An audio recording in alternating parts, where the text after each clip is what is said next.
Thank you for finding the time to attend this webinar, where we're going to talk about one of my favorite topics. We're going to talk about grow your team members and grow your business. So my name is Klaus. I'm a certified coach and instructor with Discipline Agile Inc. When I'm not coaching and training, I like to trail run here in beautiful Vancouver in British Columbia. I also like to play the amazing card game called Exploding Kitten with my kids. And I like to build as Lego as I possibly can, with or without my kids. All right, that was a little bit about me. So today we're going to talk about growing team members, or put differently, we're going to talk about growing the people inside your organization. And we're going to explore why that's a good idea, what our options are, and concretely how we can start growing team members. All right. So growing team members is tightly coupled with investments, both in terms of direct monetary investments, like sending someone on a Discipline Agile course, and it's also tightly coupled with time investments, as in giving time to team members so they can actively participate in lunch and learns or guilds or community practices. So thinking about your own organization, just to get us started this morning, let's sort of cast a gaze, not inwardly, but inwardly towards your own organization, your own context. What does this investment look like, investing in people? Is it a small investment? Is it a large investment? Are the investments skewed towards non-humans, if you will, so technology, processes, tools, or are they skewed towards people? Or are they evenly balanced between non-human and human investment, if you will? All right, so let's take a look at what this picture, let's have a look at what this picture is like when we take your collective context as a sample. So let's start off with a poll. And I'm gonna have to do this to do the poll. Here we go, poll. So. Klaus, you'll have to share your screen. Oh yeah, sorry, I was sharing the wrong bit. There we go. All right, so I see you already kicked it off without me reading the question, which is fantastic. So on a scale of 1 to 10, where how much does your organization invest in people today? 1 being the lowest, as in very, very little, almost non-existent, and 10 being the highest, superb. There's really nothing that can change there. So go ahead and we'll leave it open for maybe another 30 seconds. All right. We're starting to see a trend here. Fantastic.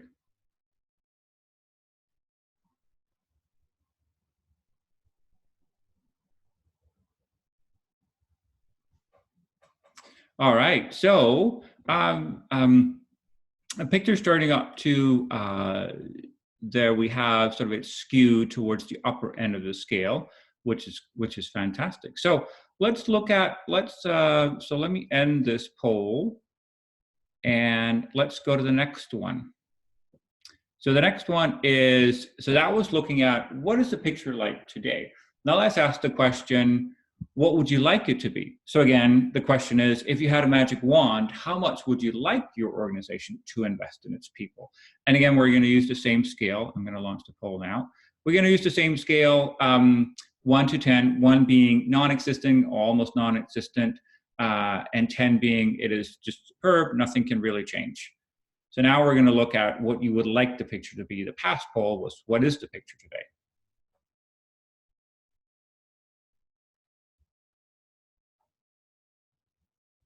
I'll leave it open for another 10, 15 seconds.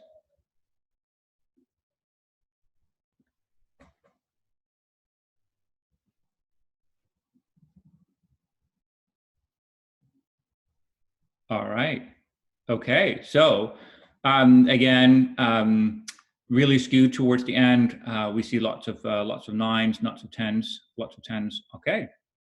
So I will go ahead and close this and jump back into the presentation.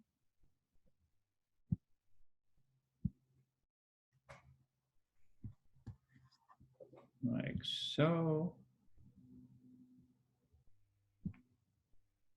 I have to close this. There we go. All right.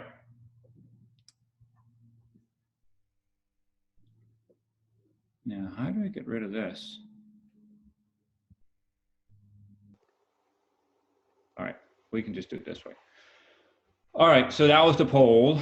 That was looking at, so that was looking at the picture, what you would, what it is today. That was looking at what you would like it to be in terms of investments. Okay, so now we have a, we've used your sort of your collective context as a sample. We have an idea of what it looks like.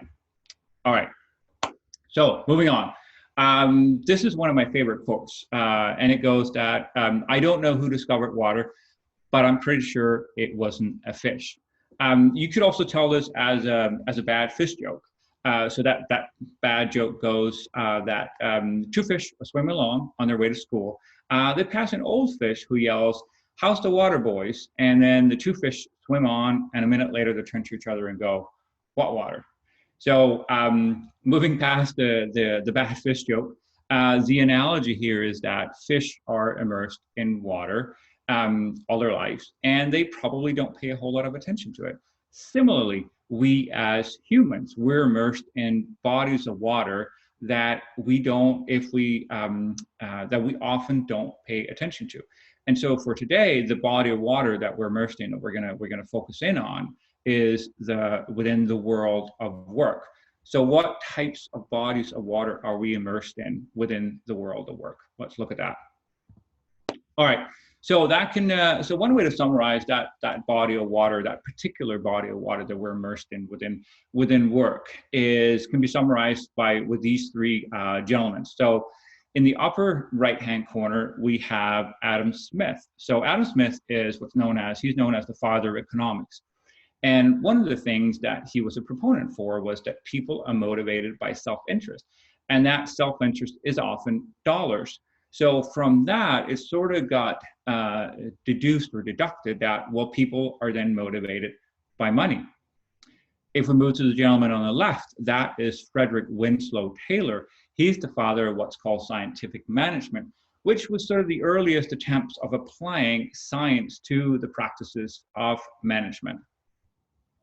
Now, within scientific management, the employees are treated as, obviously there are lots of different dimensions, but one of the dimensions that are interesting to talk about in sort of today's topic is that our employees are looked upon as doers, not thinkers, and they need someone to think on their behalf. So within scientific management, what you would have managers that would divide up the work and lay out the work and sort of think through every single step, and then give that in detailed instructions to the workers so they didn't have to think for themselves and they could simply just follow the steps.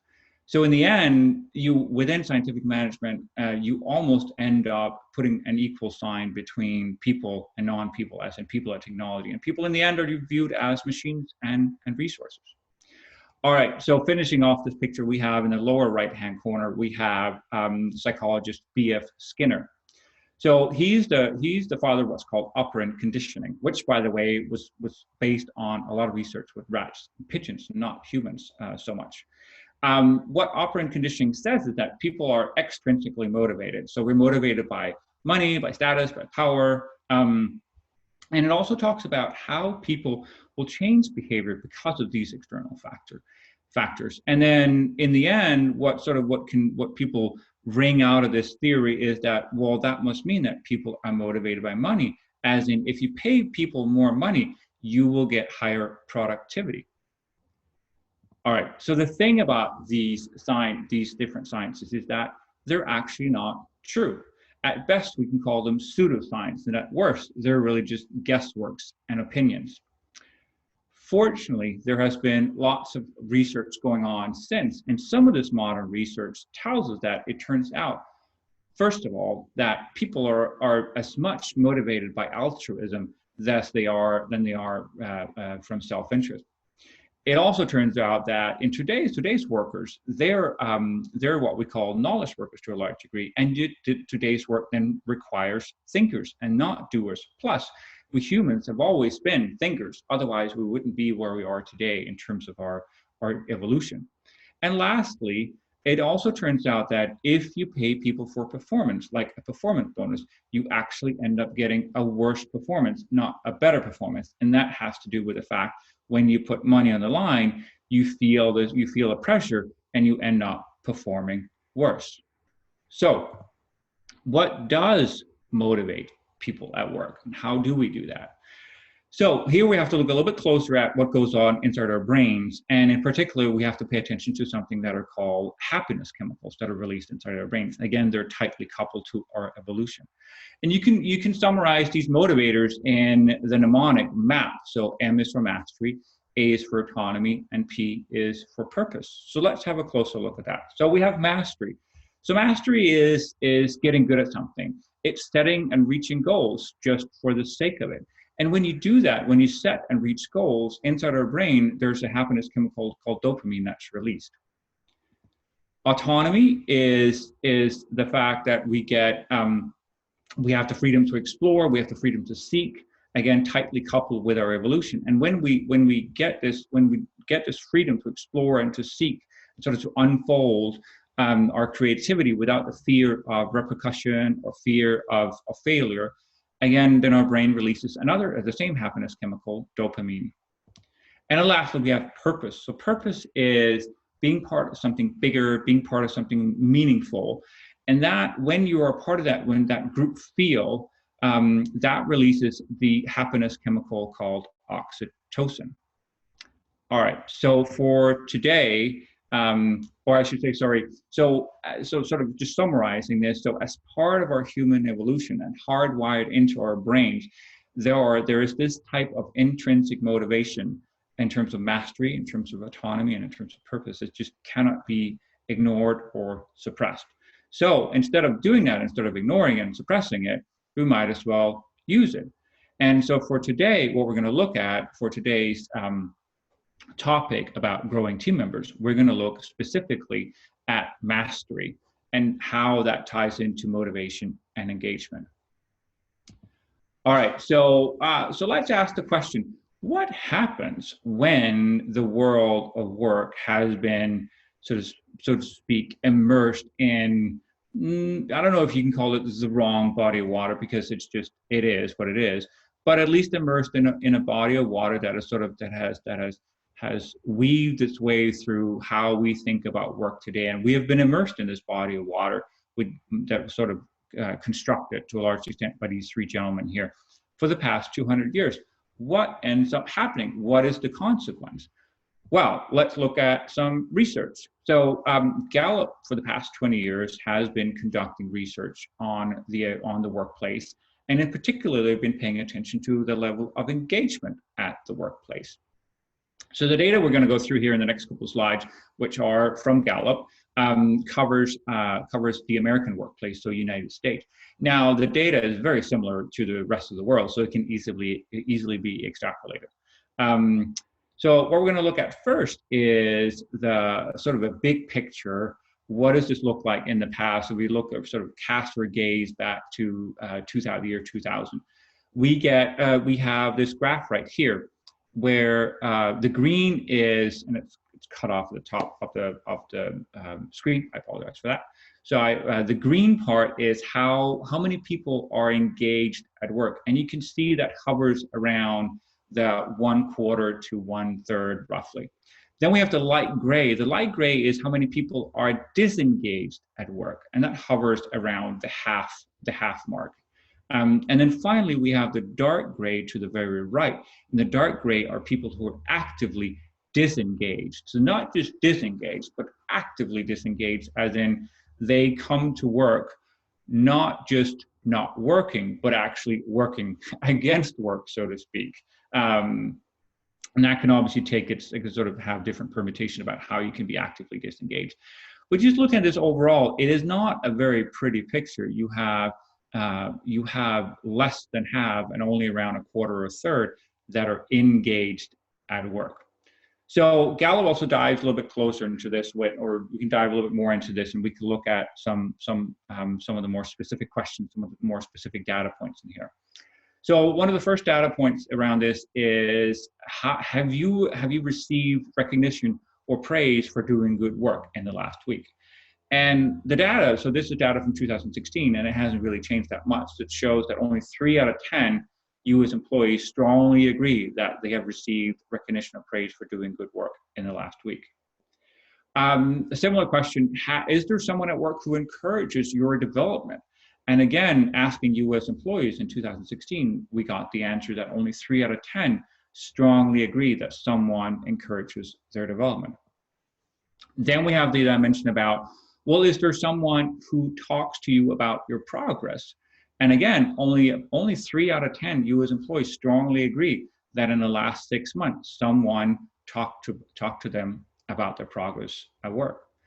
And then the last dimension we're going to look at here is that, did you have an opportunity to learn and grow in the last year? Here, it's slightly better. Not really that much. Only 4 out of 10 U.S. employees strongly agree that in the last year they had the opportunity to learn and grow. So then you may say, Klaus, wow, does it really matter whether we have high or low engagement at work? And what really is the impact? So what Gallup has done is that they have compared companies who fall in the upper quarter of high engagement to companies who fall in the lower quarter. And they have looked at, well, what are the results? What can we get out? What can we learn from this? About these differences? So the first thing that stands out is that companies with higher engagement has less absenteeism, as in people literally show up for work more. Companies with higher engagement scores have less turnover. People want to stay there and work. They don't want to go someplace else. Companies with higher engagement scores have fewer defects, which in software is a pretty good thing. Company with higher engagement scores also have higher productivity. That is, there's a direct correlation between those two aspects. Companies with higher engagement scores also have higher customer metrics. And finally, it also touches the bottom line. Companies with higher engagement scores compared to companies with lower engagement scores have a higher profitability. All right. So that was about. So now we looked about what sort of body of water are we immersed in at work, and if we don't pay close attention, we're going to miss it because we've been immersed in it for the past 200 years. Then we've looked at, well, does it really matter if this has a negative impact on us? And we can clearly see from the data from Gallup, yes, it does matter.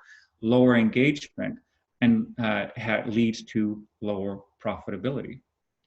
So let's pause for a moment here and let's see this engagement about growing team members and creating engagement amongst your employees. Well, it happens obviously in an organizational context. So let's look a little bit closer at that. So organizations, it turns out, are not that simple. Recent research has started to shed light on that a better way to understand organization is that they're not just a part or a system comprised of a lot of different parts. They're actually what's known as complex adaptive systems. Much like anthills, birds and flocks, schools of fish, and termite mounds, they're also complex adaptive systems. So what does it mean when your organization is complex? So it means that there are no more best practices, rather there's a set of good practices. When your organization is complex, it also means that you first have to experiment and then decide what to do.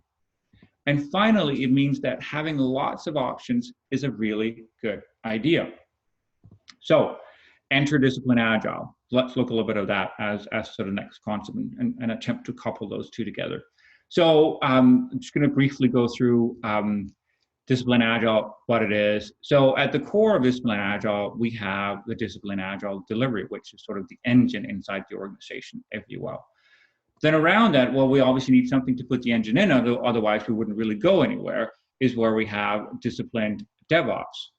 And then around that, we have our pit crew, the discipline agile IT department, which serves, well, literally as that pit crew, which maintains the engine, maintains the car, and then sort of the glue holding it all together, putting it in the right context, and enabling the engine, the car, and the pit crew is the discipline agile enterprise, which again, in the racing world, would be the Formula One. So today, we're going to focus in on the delivery aspect of it. And one of the key aspects of discipline agile delivery is that we have what we call a full delivery life cycle. So that delivery lifecycle is comprised of, we have an inception phase where we get ready for the work that's ahead. We have a construction phase where we do the work, where we deliver the work. And then we have the transition phase where we move the work that was created to our customers. And then we also have, so inside in these three phases, inception, construction, and transition, we have a set of goals. We also have we have a sort of a line of what we call ongoing goals. These are goals that it pays to pay attention to, not just when we're doing inception, not just when we're doing construction, or not just when we're doing transition, but sort of on an ongoing basis. So let's dive into that. So inside the ongoing goals, we have a goal of what's called grow team members. And that is comprised of three, there are three goals in here. We have improve the skills and knowledge of our team members.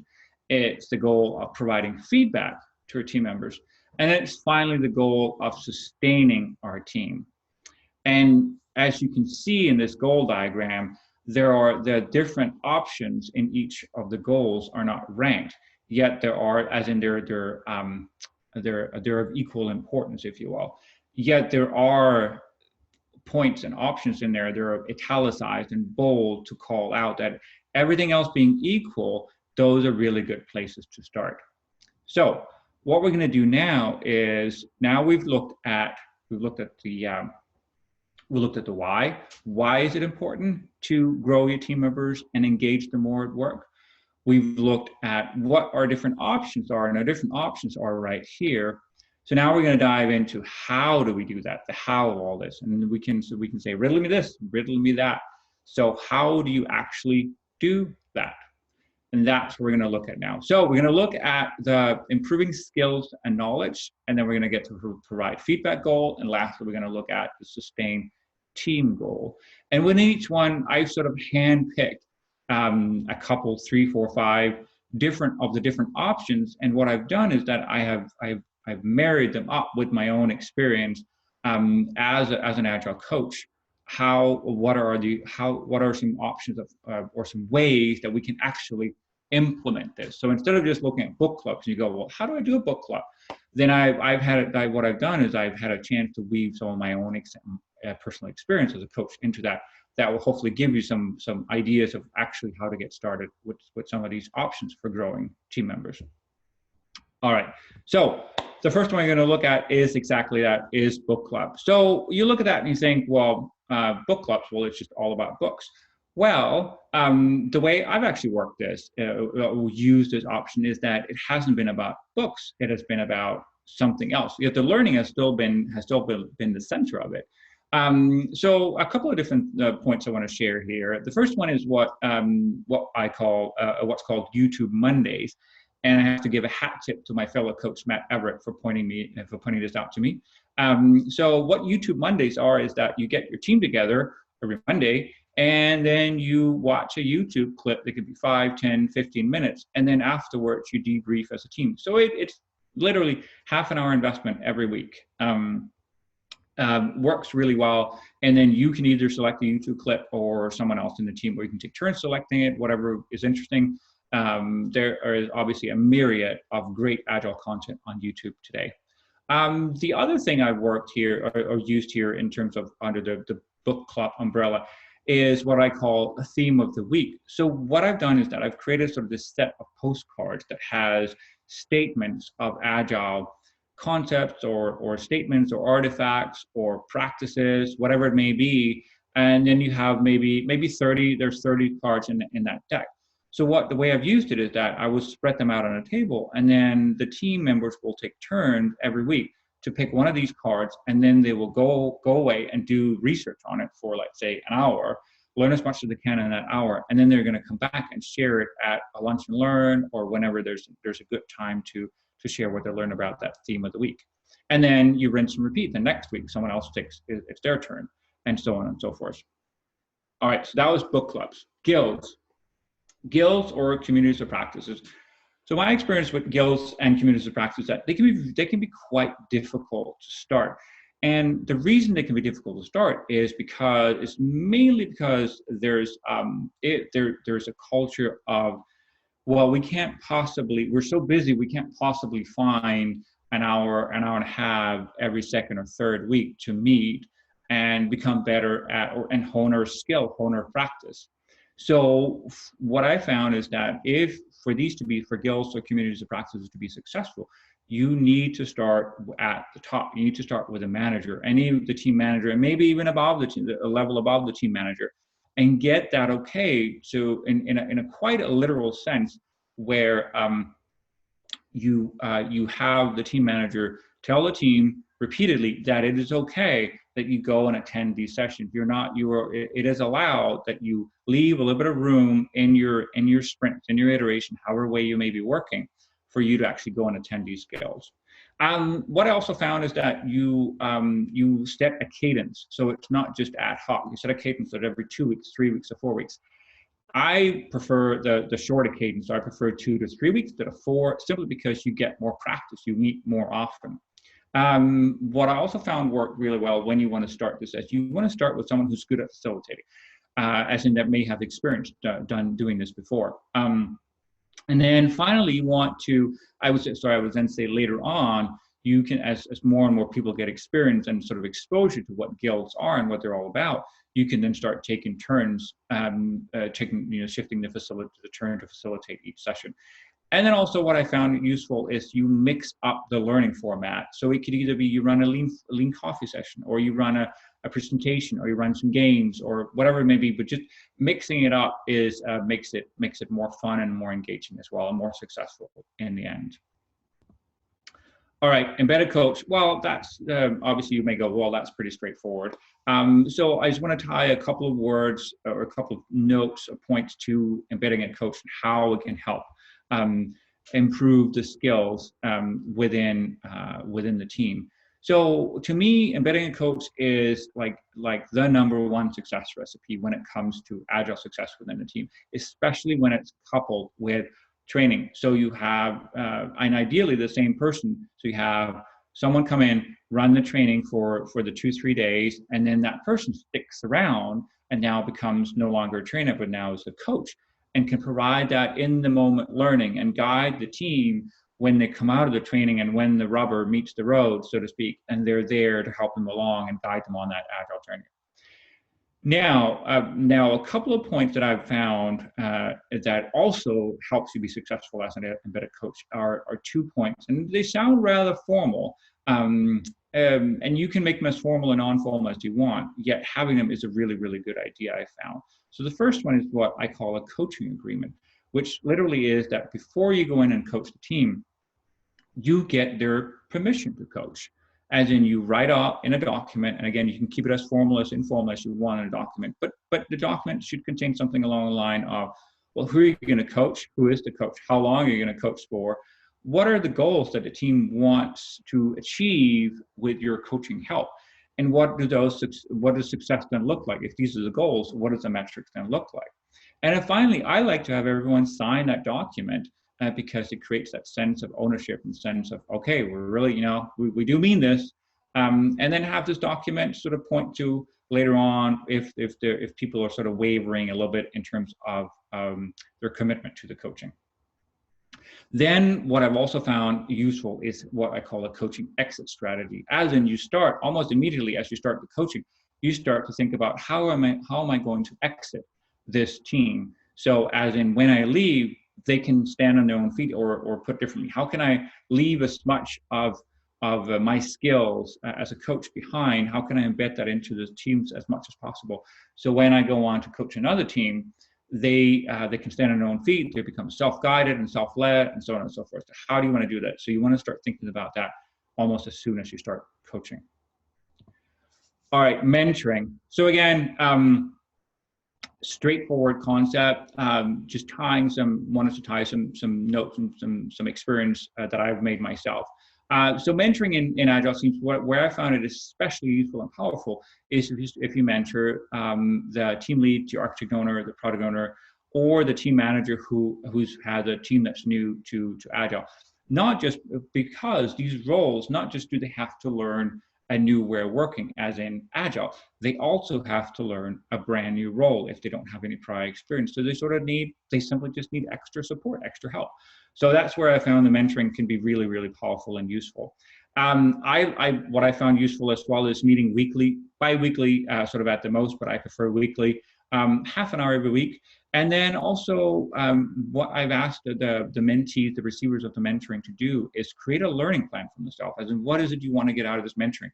Where are you today? Where do you want to be? And how can I help guide you on that way?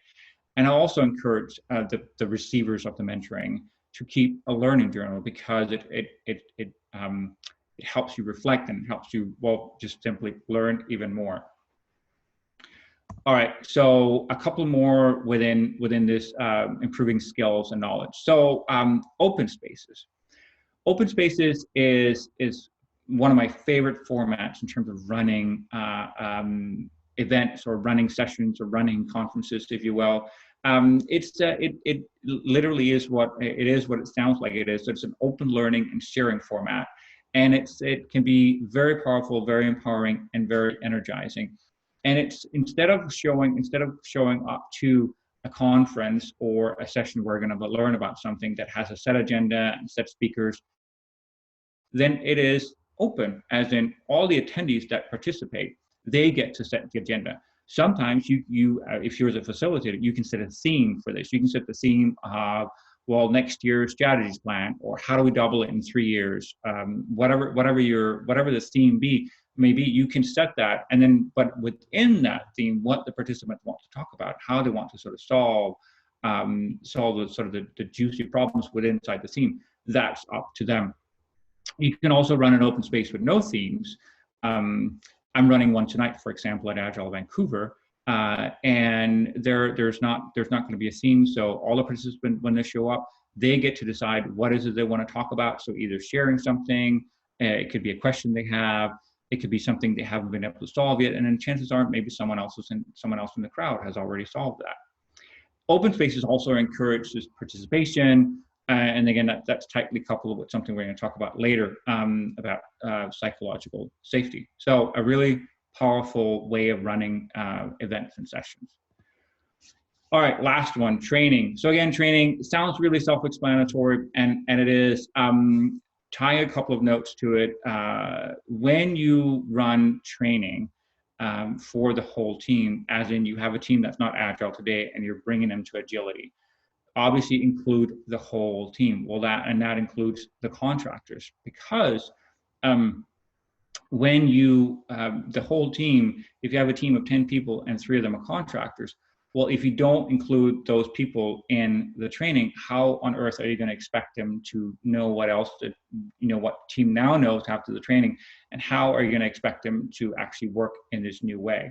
So pretty straightforward. I do know lots of companies have a culture of not wanting to include contractors in training, simply because, well, we're already paying them a lot of money. Why do we need to pay for their training as well? It just doesn't make sense. If you're going to train the whole team, train the whole team. It doesn't. So training also doesn't have to be. It doesn't have to always be external. You could also start building. If you have a group of coaches at your in your organization, they can start building up sort of this catalog of internal training, and it doesn't have to be multi-day. It could be just half a day. And then with that catalog, you can offer it up to the company whenever someone is interested in that. It could also be something as simple as shadowing another person. That's also training, sort of on-the-job training or in-the-moment training. And then finally, if you can encourage someone who's good at something already but wants to become better at it. So you might have a developer who's interested in learning more about test-driven development. If you can encourage that person to then become a trainer, that is a win-win for the organization. But because not only do you have someone who's now really good at test-driven development, but he or she can then start teaching it to the rest of the team and the rest of your organization. All right, so that was improving skills and knowledge. So let's move on to providing feedback. So again, handpicked a couple that I want to tie a couple of words to. So the first one is continuous feedback, and what I really want to focus in on here is how to give feedback and how not to give feedback. So the first way of not to give feedback is like this, as in, I really liked your presentation, but, and we've probably all experienced that, as in we've probably all said something like along those lines, and we probably also all of us received feedback like that. Yet we know sort of instinctively that when there is that but, it negates everything that came before. So what you really are trying to say in this one here, you're saying that, well, I like your presentation, but I didn't really, because I really wanted to be like this. You know, I wanted to be shorter. I wanted to cover that topic, whatever it may be. So that's not a good way to give feedback. Another way that's not a good way to give feedback is what's called the feedback, I'm not going to say it, I'm going to spell it, S-H-I-T, sandwich. And this is, again, lots of us will fall into this trap because we don't want to hurt the other person's feeling. So the way we give feedback ends up being something like this, that we warm up the conversation by saying something positive. Then we get to what we really want to talk about. And then we sort of warm down the conversation because we don't want to leave our office or, you know, feeling hurt. And then we say something else to soften that feedback that we really want them to change. And you're not really doing anyone a favor by this, by wrapping sort of what you really want to talk about into sort of this positive fluff that's not really relevant. Instead, what we can do is we could borrow some ideas from this book called Radical Candor. So Radical Candor is a book written by Kim Scott and is an excellent book if you want to learn more about how to give better feedback and also build a culture of giving good feedback inside your organization. So what Radical Candor says is that it lists how you can share feedback on two dimensions. You can, what they say on the x-axis, we have challenge directly, and then on the y-axis they have care personally. So if we look at that, they say this culture of what they call radical candor is where you care personally about the person you're giving feedback to, and you're also being direct about it. You're not wrapping it in these hamburger buns of maybe insincerity or empathy. As in, you're not being insincere about it, yet you're being direct about it. So you're removing the hamburger buns and just have the hamburger patty left when you sort of start applying this radical candor. So again, really good book for learning more about how to give feedback in a more valuable, and also receive feedback in a more valuable way. All right, so I'm going to cover two more within this dimension about feedback. So the next one is self-assessment. And self-assessment, what I want to share is that it's not really something, I don't know if the people I've coached, whether they do self-assessment or not, because, well, it's up to them, and I don't expect them to share that with anyone because it's very personal. What I can share is that I've encouraged the teams I've coached to do, or individuals on the teams that I coach to do regular self-assessment. And I can also share something that I do at regular intervals. So I'll keep a journal for regular reflections. And then that's sort of what I call micro reflection. And then what I'll also do at sort of a little bit longer intervals, let's say every 6 months or something like that, I'll do what I call a bit of a larger reflection. And there's some really good ways of doing that online. So lots of coaches, professional coaches, so executive coaches or people coaches have shared these templates for how you can do larger sort of self-assessment. So if you go online and you Google reflective journal template or something along those lines, you will find lots of examples that can be beneficial for this self-assessment. All right, last one is team-led reviews. So this is one of my favorite things to do with teams, that they get a chance to sort of sit down and reflect on how things are going. And I don't mean the sort of what you can call a micro review, which would be a retrospective if you work in an iterative way, that every 1, 2, 3 weeks you get a chance to sit down and look back 1, 2, 3 weeks.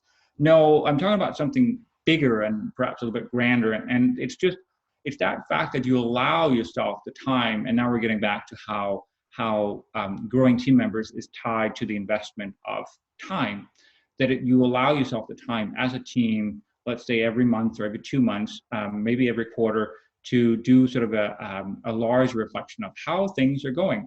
And I like to tie them in with Agile assessments of the team. So, and again, you can look up, there's a myriad way of doing this if you go to the internet and look it up.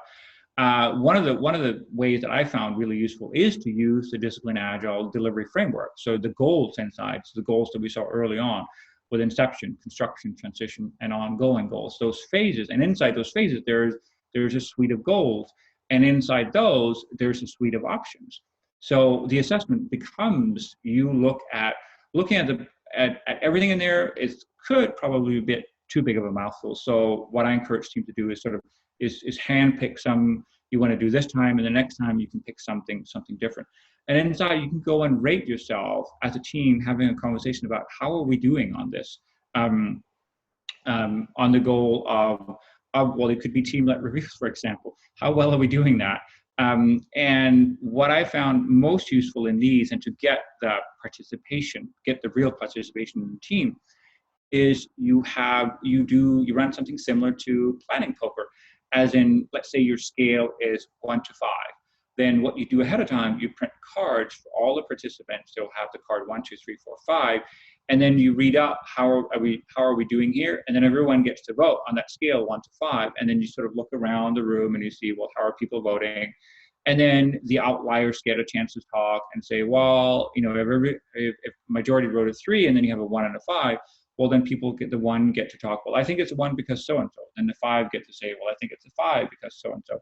Then you have conversation around that, and then you do a rewrote, and then hopefully you'll be closer to a consensus. So that's definitely what I found the best way of doing that. Again, it's a little bit more time consuming, but you end up having that richer, more meaningful conversation.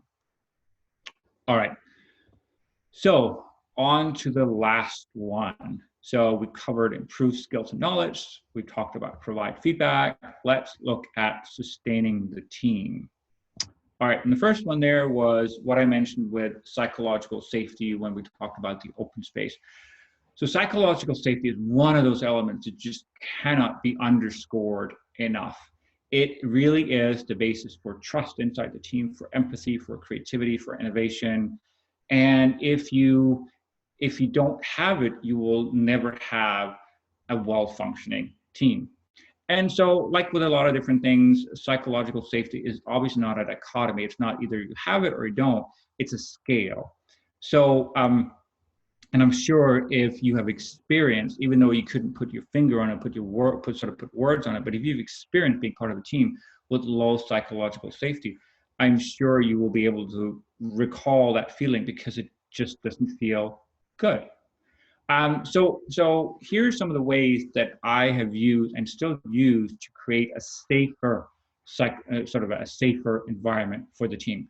So first of all, I allow, when starting meetings, I like to allow everyone to to speak their voice and speak up. So for example, it could be starting a retrospective. I could start the retrospective with a question. Okay, so everyone summarize these past 2 weeks in 3 words, and then we go around the room, and just by the fact that you hear your own voice spoken in the room, it makes it a safer place. What I also often do is I will have the team share something personal. And again, it could be starting the retrospective with, I have this set of cards, just postcards with lots of different images on them. And I would spread them out on a table, and I would ask every team member to pick a card that tells a story about something they did over the weekend. And then we go around the room, and I simply, by sharing something really small and microscopic about yourself personally, it ends up creating a safer environment because we see each other as human beings, and we see each other as vulnerable. And finally, what I also like to do to create a more psychologically safe environment is to introduce play as much as possible wherever I can. All right, so sustainable pace. Sustainable pace not only is a part of the Agile Manifesto, the Discipline Agile Manifesto principle, it's something that could be really difficult to do. So here's some things that I like to, some practices I've found over the years that helps create a more sustainable pace. So first of all, I like to encourage teams not to take on too much work. Use yesterday's weather. If you're working in an iterative way or also a lean continuous way, use yesterday's weather and how much work are you normally able to do inside an iteration or inside a certain time box if you're working in a lean way.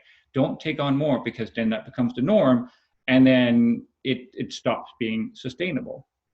I also like, this may sound a bit silly, but I like to remind people that that we're humans, not machines, because so much of our language, and this again ties back to the three gentlemen that we covered earlier on with Adam Smith and Frederick Taylor and B.F. Skinner, that there's so much of our language in our world of work today. You can easily make the mistake of think that we're not people, we're machines. We use language like resource. I need more resources, and not just when talking about printers or paper, when talking about people. We use language like, well, you're going to be 50% here, a quarter here, and a quarter here, like you would with a machine, but people just doesn't work that way. I also like people to remind people to take breaks, and also not to work evenings and not to work weekends. Again, if that becomes the norm, it's difficult to break out of. And then finally, I like to remind people, part of the breaks as well is that I talk to them about something that's called the ultradian rhythm. So you may go, well, what's that? So the ultradian rhythm is research has shown that this is how our energy levels ebb and flow throughout the day. As in, we have sort of this maximum period of time, which is about 90 minutes, give or take, where we go up, we move up to our top performance in terms of energy and activity level, and then we start to go down into a valley. And if you don't take this break, these 10, 15, 20-minute break, where you can re-energize what's called the ultradian healing response on here, but it's really just, it's re-energizing. It's going for a walk, it's drinking a cup of tea, it's meditating, whatever it may be. It's not checking emails, it's not going on Facebook. Those are not re-energizing. And then we go up to another peak of top performance.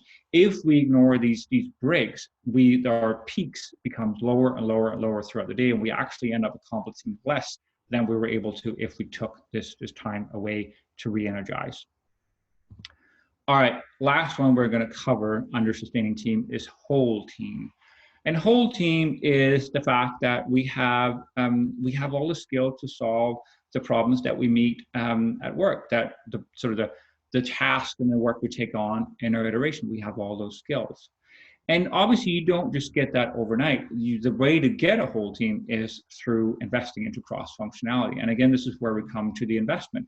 And cross-functionality, more than anything else, is a time investment. As in you need to, some people, if they're gonna slow down, if they're really good tester today and you want them to learn more about development to get that cross-functionality, well, obviously they're gonna slow down. They're gonna be slower at developing than at testing, because that's not what they're good at right now. But over time, they will become better. Or vice versa, you want a developer to become better at testing. Well, that person's obviously gonna slow down, and that's where the time investment comes in. So I like to start out with a conversation. Coming in and coaching a team, I like to start out with a conversation with a manager and asking them about, well, what is the state today? Is there an area of the code that only Joe knows how to manipulate and how to code inside? And are you okay with that? Are you okay with that fact? And are you okay if Joe leaves or goes on vacation or becomes sick, that you may not be able to touch this part of the code in an effective way? And if the answer is yes, I'm okay with that, then great, we don't need to invest in that. If the answer is no, I'm not okay with that, well, then we have to do something about it. And that something can be you start with building a skills matrix, where you list up all the different people and the skills they have, and you build two versions of it. You build sort of the picture today, and you build the picture of what do you like it to be in the future. And then you start filling those gaps. You start bridging those gaps between now and the future. And that is through this shadowing, partnering up, whatever it may be. It's all about that systematic approach. That's how you get there. And the time, it starts with that time, that we allow ourselves the time for that. All right, so now we're coming to the end. So we covered off the three goals: to improve skills and knowledge. We covered off provide feedback. We covered off sustain team. So there's a couple of concluding activities that I'm going to experiment with here. the first one is, what I like you to do is find a piece of paper and a pen, or open your favorite note-taking app on your machine, and write down what are 2 things that you can do in the next 4 weeks to move the needle on growing team members, or investing more in people inside your organization. So sort of think of everything we cover today, the different options, the different goals, the bodies of water you're immersed into. What are 2 things that you can do in the next 4 weeks? So I'll give you a moment to, I'll give you a couple of minutes to just write that down.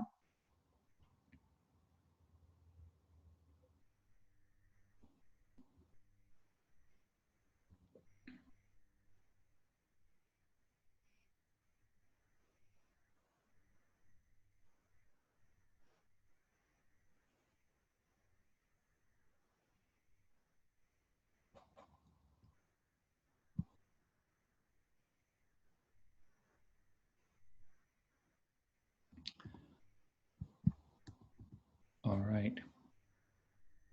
Take another 30 seconds. So 2 things you can do in the next 4 weeks to move that needle.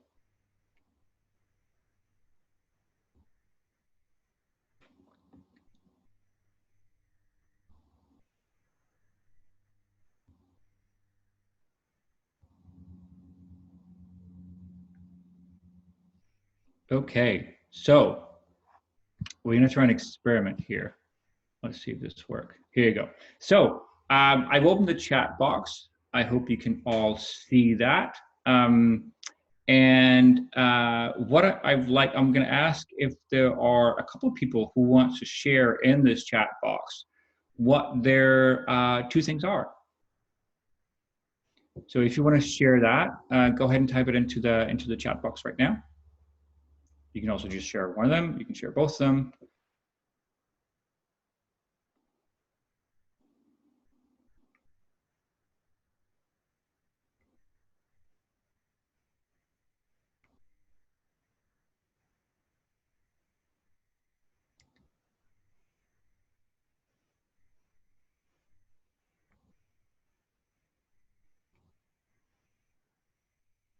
Oh, I got one. Meetups. Yay. Book club theme for the week. Open space. Training face-to-face. All right. Communities of practice. Cool. Hey, the experiment worked. Thank you. YouTube Mondays. Thank you. Community of practice. All right. All right. Cool.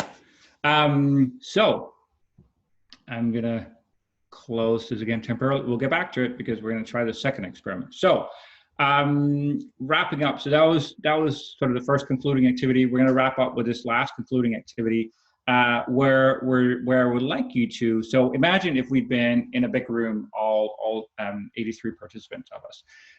We would go in a big circle of the room. Obviously, we need a big room. And then I would ask the question. So now we're going to go rapid fire around the circle.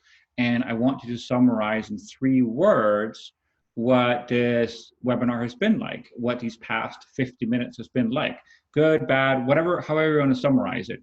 I'm going to try it in the chat window. No, not this one. We're going to try it in the chat window again. There we go. Okay, so I can start out. So my 3 words summarizing is thanks for listening. All right, so rapid fire, if you can think of 3 words of how you want to summarize this, what stood out for you about this webinar, the past 50 minutes we spent together, just go ahead and fire it in. All right, fantastic.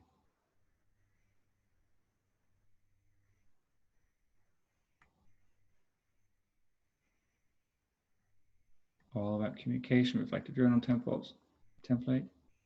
Good, interesting, provocative. Safe feedback loops, goal-driven, psychological safety, invested time. All right, I'll give you 30 more seconds to see if we can get around the room, the virtual room. Building better teams. New ideas, map. Cool. Sustainable, doable. Have others in the room. Okay. People grow business. All right. Sorry, because English is not my primary language. Fair enough. Okay. All right. Well, thank you so much for that feedback, and thank you for playing along and trying this out. So I'm going to close this again, and I just want to say a big thank you. Thank you for your time. Again, we talk about time, we talk about investments. So before you hang up, what we're going to do is I'm just going to quickly tell you a little bit more about the discipline Agile, and then we're going to get to the Q&A at the end, and we also have a poll at the end. So the first thing to share is if you like this presentation, if you'd like it presented at your organization, please reach out to us as discipline-agile.com.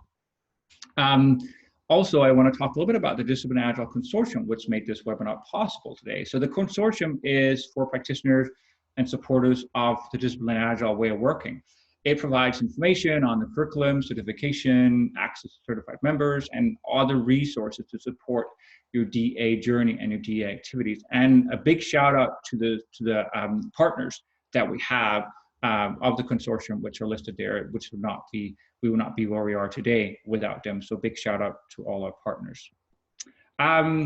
Very briefly about their certification journey within Discipline Agile. So we've adopted what's called Shuhari, where you start one place. You start by learning the techniques and the philosophies, which are Discipline Agilists and our certified Discipline Agilists.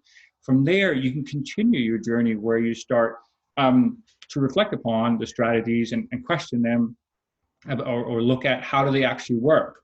And sort of seeking to understand them more deeply about both how they work and how you can apply them. And these are our practitioners, or CDAPs. And then finally, we have the restage, which is where you seek to extend and improve, and you start to blend Discipline Agile with other techniques, and you also share your learning with others. This is where we have our coaches and our certified instructors. I do want to call attention to some great training we have lined up. This is all face-to-face training, anywhere from India to Canada to Romania, Italy, and the UK. And you can go on the consortium website and you can get more details about these trainings. You can also start signing up for some of them. I also want to call out, we have more members-only webinars coming up in April, in May, and June. And we have the DA Day coming up here in 2019 on September 24th. So last year's was a smashing success. We're really proud of it, and we're happy with the participation and what we got out of it and what people got out of it. If there are summaries available on the consortium website right now, recordings and the slides, and there's also a call for presentations out. And we encourage you to submit your topic that you want to talk about for DA Day here this year. All right, so now before we get to the Q&A, we're going to do a brief, the last poll. So I'm gonna go to the last poll, which is this one. I'm going to launch the poll. So that is, how would you rate the value of this webinar, from extremely valuable to neutral to limited value to no value? So go ahead, I'll leave it open for 30, 40 seconds.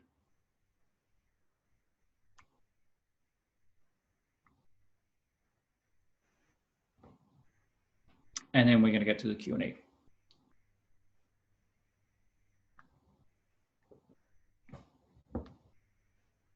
All right. All right, 10 more seconds.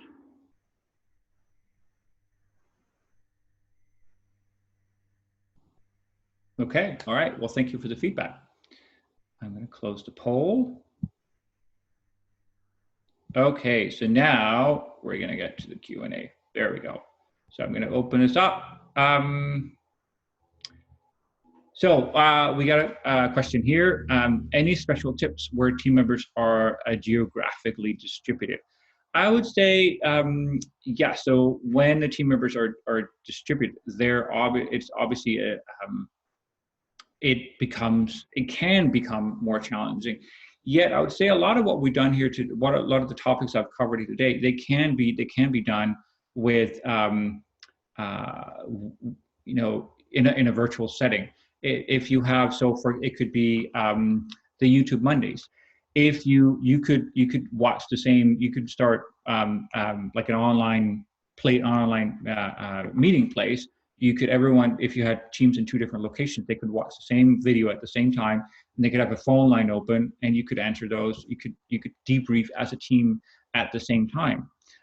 Similarly, with if you're doing a retrospective with a distributed team, and you're doing it either video conferencing or phone conferencing, when one of the ways to get psychological safety, you have everyone speak up so they hear their own voice in the room, inside the room. Well, that works easily well if you have someone, if it's over the phone, as opposed to if it's in person. Similarly, with sharing something about themselves, you could have everyone. So if you don't have this deck of cards, and it's maybe more tricky if you're playing that game virtually, you could have everyone pick a card, just pick a random photo off the internet that tells a story about what they did over the weekend, or what they'd like to do over the weekends, and then they would just display it up in that conference, whatever conferencing software you're using. So that I would, so sort of in summary, to make a short story long, they're not, I wouldn't, there are special tips, but there's not really, you can do a lot of this even with distributed teams as well. So I hope that answered the question. So if there are more questions, go ahead and type them in as well. So I know we are coming up on our time box. We're just a minute over right now.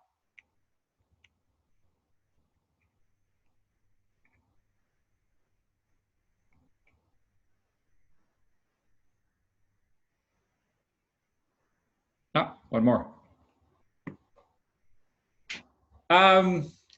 That's a good question. Should a big organization emulate a single flock of birds or multiple? I don't think I have the answer to that. I can turn it upside down a little bit, and maybe you know more about this than me, but the way that I use the analogy of sort of this flock of birds is, and when talking about complex adaptive systems. So when I talk to managers and leadership, and I mention, well, by the way, and I don't say it this way, but by the way, your organization is really a complex adaptive system. They go, huh? And then you can liken it to a flock of birds. And then they start to say, oh, okay, now maybe I get a little bit more. And then another way you can liken it to the flock of birds, and the way I also use this when talking about complex adaptive systems, is that if you wanted to manage the flock of birds, you wouldn't sort of individually go and talk to each bird and say, well, you're going to now fly this way, you're going to fly this way. That would just not be sustainable. What you do instead is that you come up with rules and norms that everyone then can follow, and that's how you get the culture and the behavior that you want inside there. So whether it should be a single or multiple, I don't know. It's just it's more of an analogy I use to make talking about complex adaptive system perhaps a bit more simple, if you will. So I hope that answers it.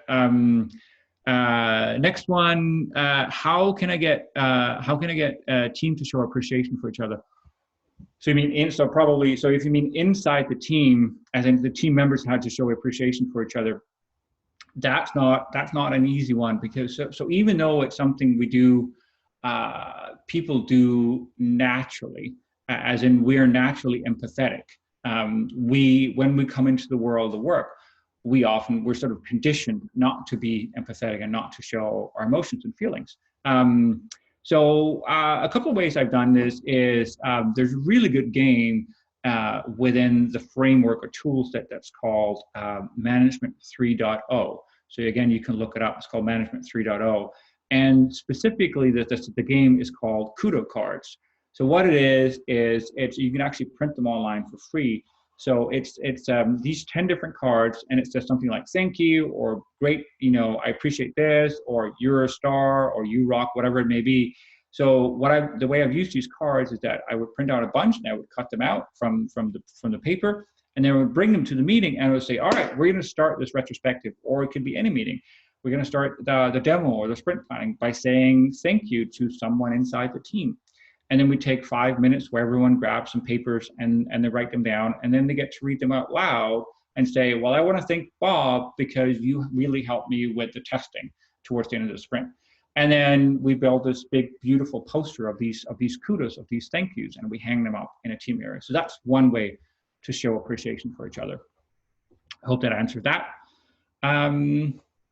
Let's see if there's any more. So I know we're 5 minutes over the time box.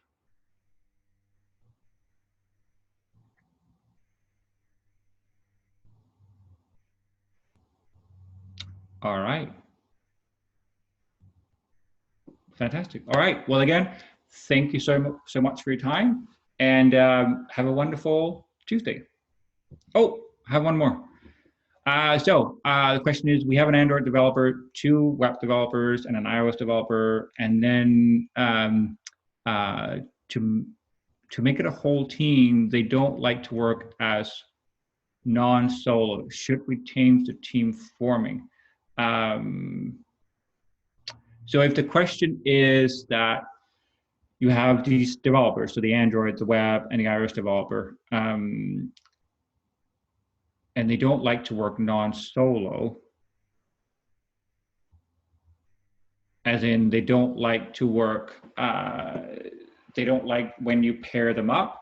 If the question is they don't like to be paired up, well, I would experiment with it.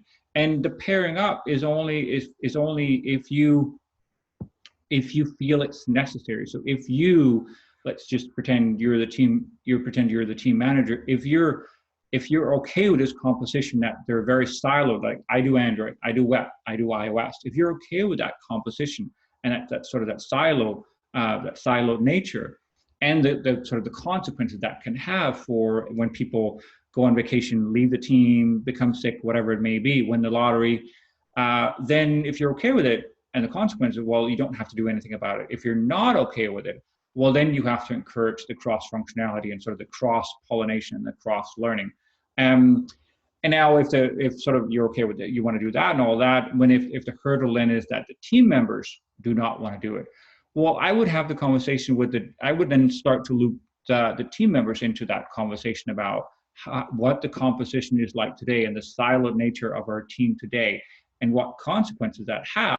And if they as a team are okay with slowing down, if,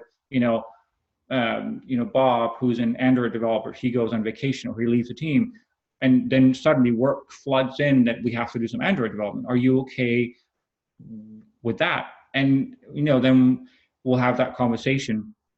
And also we build out the skills matrix and so on and so forth. So I would loop them into that. And in the end, there may be some people who are just like, you know what, I just want to do Android. I do not want to learn about web development or iOS development. Yet, if you're the manager and you want to take the team in that direction, you're probably going to have to change the composition of the team, which might be what sort of the last part of the question is asking about. I have seen that sometimes people they just so strongly want to be whatever their specialty is, and do not want to learn about something else. Then you may have to put them onto a different team. All right, so thank you for that question. Okay. So maybe another 10, 15 seconds, see if there's anything else, then we will wrap it up.